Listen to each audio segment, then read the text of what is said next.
है 1000 smaller drop से, तो मैंने मान लिया जो 1000 स्मॉलर ड्रॉप से कितने ड्रॉप से ऐसे 1000 इनको कंबाइन करके एक बड़ा ड्रॉप बनाया जिसकी रेडियस है आर और इन इसकी ड्रॉप्स की रेडियस है स्मॉल आर। तो वॉल्यूम में कोई चेंज नहीं आता जब कन्वर्ट होता है। Yes sir. तो 1000 स्मॉलर ड्रॉप्स का वॉल्यूम बराबर इसके एक के वॉल्यूम के बराबर।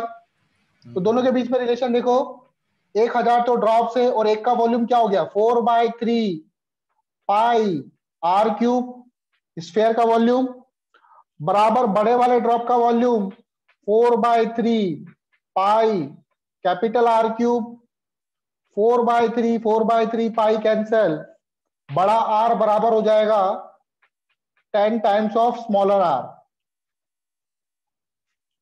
ठीक है, अब एरिया में कितना चेंज आ रहा है, सरफेस टेंशन बराबर होता है delta W upon delta A. हमें निकालना है वर्क डन, तो डेल्टा डब्ल्यू बराबर surface tension into delta A. तो इन छोटे वाले एरिया में से बड़े वाले एरिया को घटाना पड़ेगा क्योंकि इनका एरिया ज्यादा है, इसका एरिया कम है। तो एज सरफेस टेंशन की वैल्यू है 7 इंटू 10⁻⁻²। अब इनका एरिया, एक का एरिया कितना होगा 4πr²।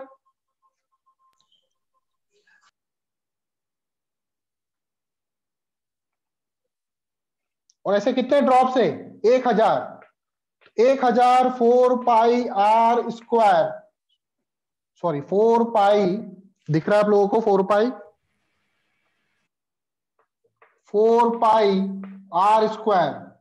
ये तो हो गया किसका एरिया, इन छोटों वालों का एरिया। इसमें से इस बड़े वाले का एरिया घटाएंगे, माइनस बड़े वाले का area 4π capital R²।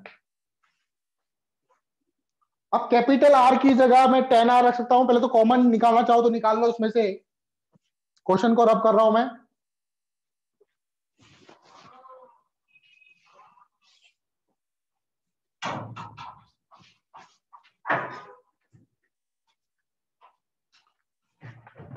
Delta W बराबर 7 into 10⁻²।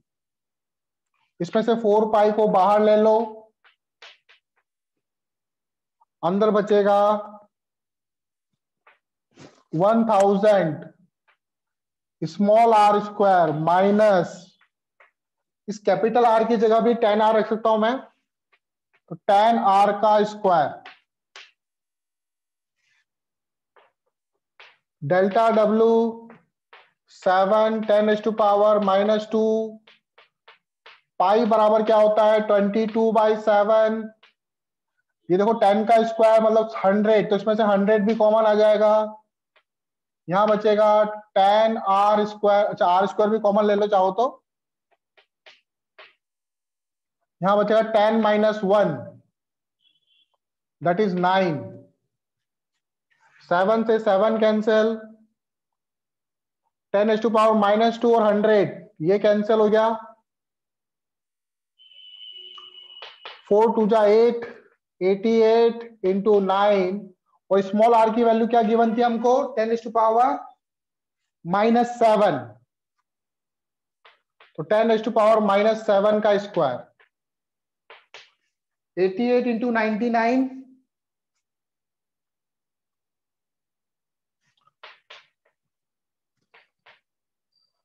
792 into 10⁻⁻14 joule. This is the answer.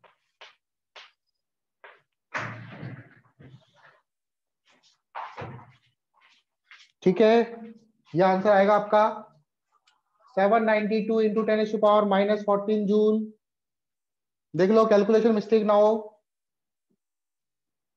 Yes sir. Sir बाहर निकलने नहीं देते सर, बहुत खराब लगता है। कोई बात नहीं, वो तुम्हारी सेफ्टी के लिए अच्छा है।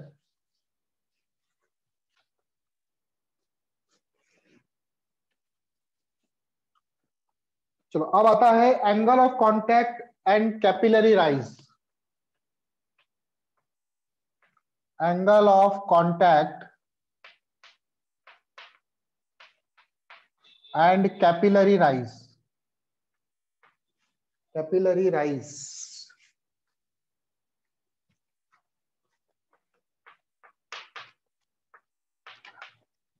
एंगल ऑफ कांटेक्ट क्या होता है और कैपिलरी राइज क्या होता है, देखते हैं उसको। मान लो मैंने एक बीकर लिया, ये बीकर जो है किसका है, ग्लास का। इस बीकर में मैंने पानी भर दिया और इसमें एक ग्लास की ग्लास स्टील या ग्लास की एक रॉड को मैंने इसमें डुबो दिया। तो जो ग्लास की रॉड को इसमें डुबाऊंगा मैं ऐसे, तो आप देखोगे कि इधर का जो पानी है, अगर ध्यान से जूम करके देखोगे तो इधर का पानी कुछ इस तरह से हो जाएगा।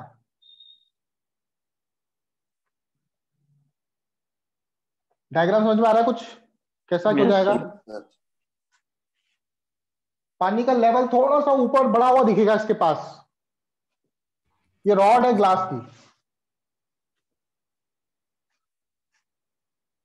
ठीक है। ऐसा क्यों होता है?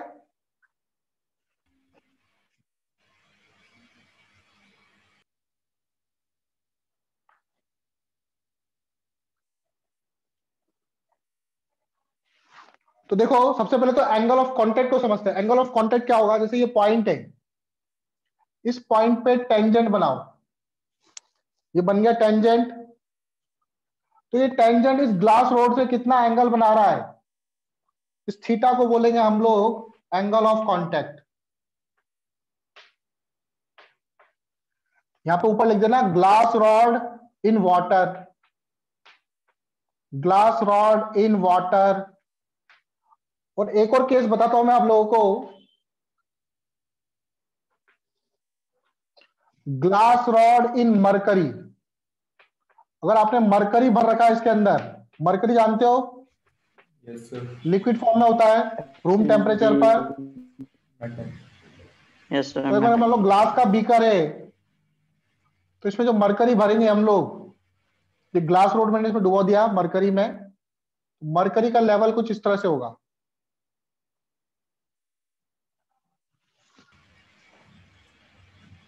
ऐसे करके होगा।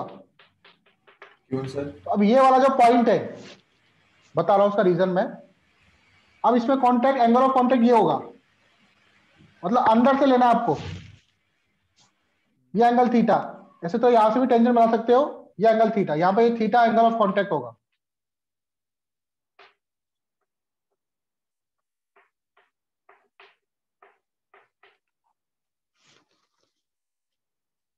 बात समझ में आया? एंगल ऑफ कांटेक्ट क्या होता है? जैसे सरफेस बनी, तो यहां पर टेंजेंट बनाना है, तो टेंजेंट ग्लास रोड से, ग्लास रोड कहां पर, अंदर, जो अंदर डूबा हुआ है उससे कितना एंगल बना रहा है उसको बोलते हैं एंगल ऑफ कांटेक्ट। ठीक है, ये ग्लास रोड यहां पे कितना एंगल बना रहा है, ये वाला, ये एंगल ऑफ कांटेक्ट होगा। ग्लास रोड का एंगल सरफेस से, ग्लास रोड का एंगल सरफेस से, लेकिन अंदर से, इसमें भी अंदर से।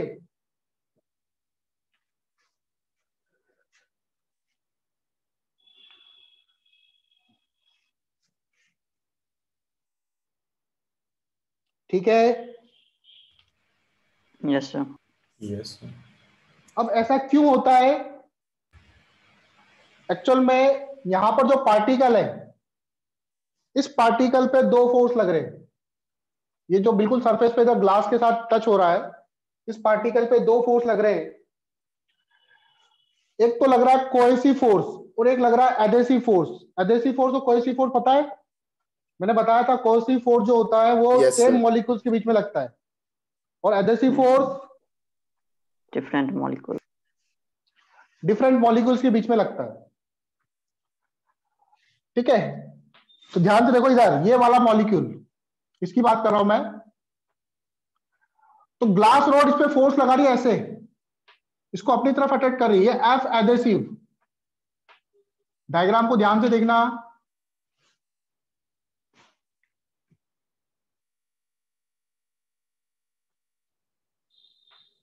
ये एडेसिव फोर्स होगा आपका, दिख रहा है? इस मॉलिक्यूल पे ग्लास रोड इधर की तरफ फोर्स लगाएगी। Yes sir. Yes sir. ठीक है, और जो पानी का मॉलिक्यूल है, पानी का जो मॉलिक्यूल है वो इसको इधर फोर्स लगाएगा, एफ कोहेसिव।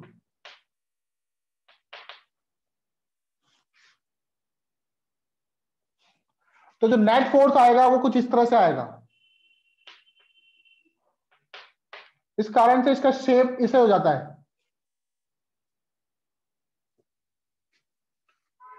यहां पर एक्चुअल में जो एडहेसिव फोर्स होता है वो ग्रेटर देन होता है कोहेसिव फोर्स से। ग्लास और वाटर के बीच में, ग्लास और वाटर मॉलिक्यूल के बीच में जो फोर्स लगता है वो वाटर मॉलिक्यूल के बीच में फोर्स के कंपैरिजन में ज्यादा होता है, ग्लास और वाटर के बीच में जो फोर्स है। तो adhesive force is greater than cohesive force, तो नेट फोर्स जो होगा वो इस तरह से आएगा, मतलब net resultant force adhesive force की तरफ ज्यादा होगा। इस कारण से इसकी शेप ऐसे हो जाती है। तो यहां पर जो थीटा होगा, एंगल ऑफ कांटेक्ट मैंने पूरा नहीं लिखा, इसका जो वैल्यू होगी वो कैसे होगी, एक्यूट 90 डिग्री से कम होगा। और इस पॉइंट को P बोल दो, P is the point of contact.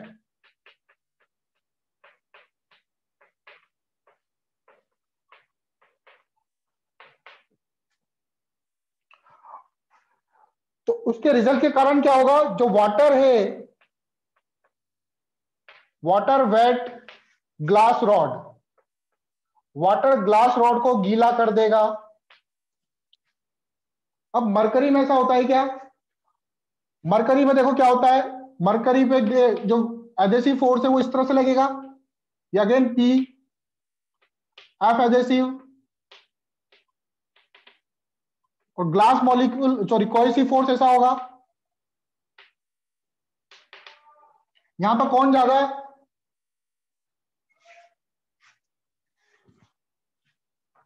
Cohesive force का ऊपर बनाओ, कोहेसिव। ऐसे लगेगा कोहेसिव फोर्स।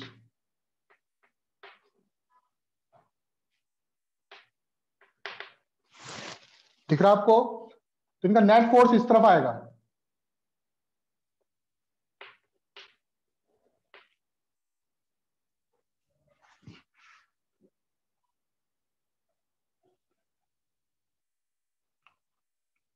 तो यहां पर कोहेसिव फोर्स जो होगा वो ज्यादा होता है compare to adhesive force.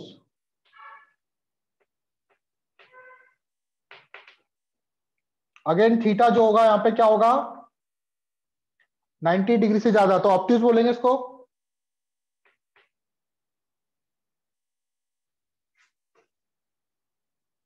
Ninety degree से ज्यादा,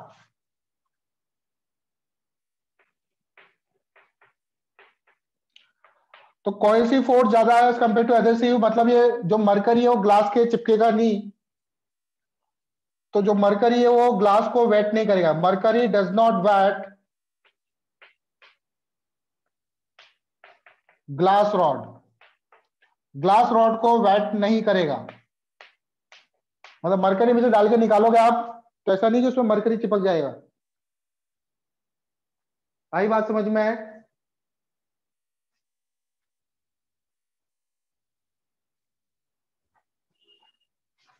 तो थीटा इक्वल टू ऑब्ट्यूज है ना? Theta equal to obtuse, theta greater than 90 लिखना चाहिए था वहां पे, अगर ग्रेटर देन लिखता तो थीटा ऑप्टिज एंगल होगा। ठीक है, ओके। अब कैपिलरी एक्शन देखते हैं क्या होता है। कैपिलरी एक्शन, कैपिलरी जानते हो, कैपिलरी का मतलब होता है एक पतली सी ट्यूब। ठीक है, रब कर रहा हूं उसको मैं।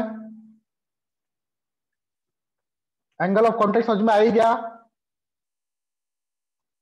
सरफेस का एंगल ग्लास रॉड के साथ, अंदर से, वो भी बाहर से नहीं, बाहर से मत लेना, अंदर से लेना, मतलब लिक्विड के अंदर से।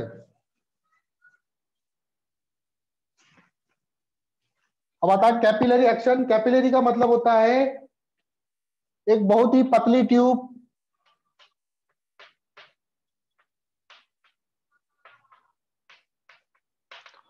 तो अगर एक पतली सी ट्यूब को आप पानी में डालोगे ग्लास की,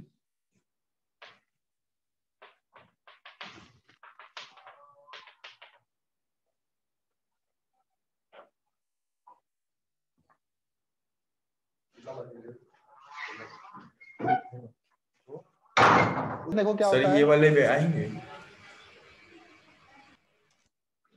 चलो कैपिलरी एक्शन देखो, तो इसके अंदर मैंने एक ट्यूब डाल दी, तो आप देखोगे यहां पर ट्यूब के अंदर जो पानी है वो यहां ऊपर तक राइज कर जाएगा ऐसे, लिक्विड का लेवल ऐसे कुछ, और लिक्विड जो है इसमें ऊपर तक राइज कर जाएगा। लेकिन बारीक ट्यूब डालना, मोटी ट्यूब मत डालना। ये ऊपर तक क्यों राइज कर गया?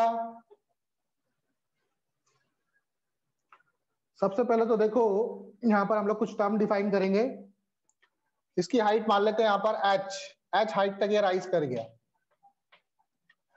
स्मॉल r से मैं डिनोट करूंगा radius of capillary tube, radius of capillary tube. इस कैपिलरी ट्यूब की रेडियस को r से डिनोट करूंगा। और आप देखोगे इसको बोलते हैं मेनिस्कस। क्या बोलते हैं इसको? मेनिस्कस बोलते हैं इसको। मेनिस्कस फॉर्म हो रहा है इधर। तो अगर मैं देखूं यहां पर इस तरह से एक स्फेरिकल बनेगा, स्फेयर टाइप। तो जो स्फेयर बन रहा है इसकी रेडियस को मैं डिनोट करूंगा r से। इसको बोलूंगा मैं radius of meniscus formed, radius of meniscus formed. जो मेनिस्कस फॉर्म्ड हो रहा है उसकी रेडियस कैपिटल R से डिनोट कर रहा हूं। ठीक है, एंगल ऑफ कांटेक्ट क्या होगा? देखो यहाँ पे एंगल ऑफ कांटेक्ट नहीं, सॉरी, इस पे जो सरफेस टेंशन लग रहा होगा कुछ इस तरह से लग रहा होगा। ये सरफेस टेंशन के कारण ऊपर चढ़ रहा है। ऊपर की तरफ जो फोर्स लग रहा है वो सरफेस टेंशन, ये लिक्विड जो है इस पे टेंशन ऐसे लग रहा होगा।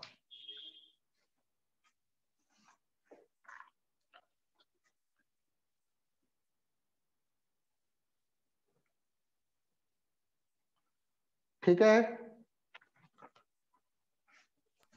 Yes sir. इस एंगल को, ये एंगल आपका थीटा होगा, that is angle of contact होगा। क्या ये देखो,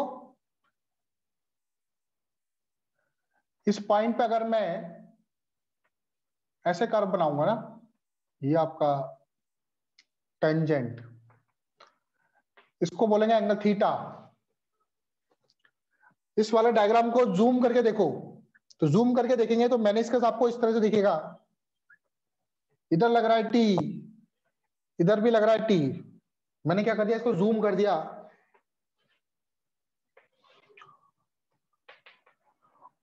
और कौन सा एंगल थीटा आपका?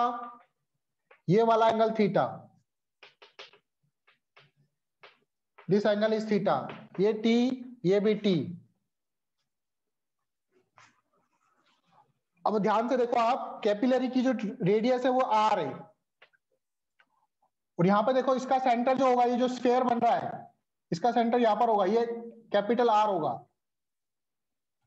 और ये स्मॉल आर होगा। आपको दिख नहीं रहा होगा, जो कैपिलरी, ये जो मेनिस्कस बन रहा है उसका रेडियस यहां पर कहीं होगा, तो ये आर हो गया आपका। ये एंगल थीटा आपको पता है टेंजेंट है, तो ये सरफेस पर ये वाला एंगल 90 माइनस थीटा, ये एंगल क्या होगा? 90 माइनस थीटा। तो अगेन ये वाला एंगल वापस थीटा हो जाएगा। देखो यार Yes. ध्यान से, ये एंगल थीटा हो जाएगा। तो स्मॉल आर Yes, और sir. कैपिटल आर के बीच में क्या रिलेशन हो जाएगा? Base upon hypotenuse, cos theta equal to small R upon capital R. अब देखो ये पानी क्यों उठ गया ऊपर? Due to surface tension. इस पानी को किसने होल्ड कर रखा है? सरफेस टेंशन ने। तो सरफेस टेंशन कितना लगेगा? आप देखोगे लिक्विड की लेयर कुछ इस तरह से, मतलब लिक्विड जो है इस तरह से, तो इस पर टी कॉस थीटा, टी के दो कंपोनेंट होंगे, एक तो होगा ऊपर टी कॉस थीटा, ऐसे टी कॉस थीटा, तो ये टी कॉस थीटा ने ही इतने पानी को ऊपर उठा रखा है, इस लेवल से ऊपर जो उठ रहा है इतना पानी, इतना इसका वेट किसने संभाल रखा है? इस टी के टी कॉस थीटा वाले कंपोनेंट ने।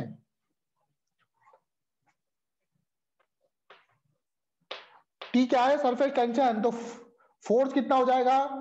T cos theta into 2 pi R, ये बराबर होगा इतने पानी का वेट। ये चीज समझ में आई क्या? T cos theta into 2 pi R, चीज समझ में आई क्या? Yes sir. Force surface tension होता है टी बराबर फोर्स अपॉन लेंथ, तो फोर्स बराबर क्या होगा? T into L. यहां पे सरफेस टेंशन का ये वाला कंपोनेंट लेंगे टी कॉस थीटा, लेंथ कितनी है? लेंथ लेंगे 2 पाई आर,